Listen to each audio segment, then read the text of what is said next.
పూర్తి కన్ను మనది, రైట్.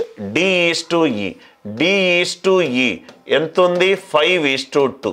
అంటే D వాల్యూ నాకు 5 మల్టిపుల్ ఉండాలి, D వాల్యూ నాకు 5 మల్టిపుల్ ఉండాలి. ఇది పోయింది. దాని తర్వాత ఇక్కడ నాకు B ఇక్కడ 3 కనబడుతుంది, అంటే B వాల్యూ 3 మల్టిపుల్ ఉండాలి, కాబట్టి ఇది పోయింది, ఇది పోయింది. దాని తర్వాత 2:1, A/B 2:1 కనబడాలి, 77:15, అది 2:1 కాదు, కాబట్టి తీసేసే. ఫినిష్. 90:.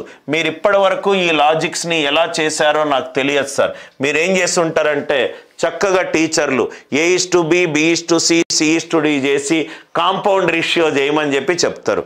అది కాదు సార్. దీన్ని సాల్వ్ చేసే పద్ధతి ఇది. Are you all with me?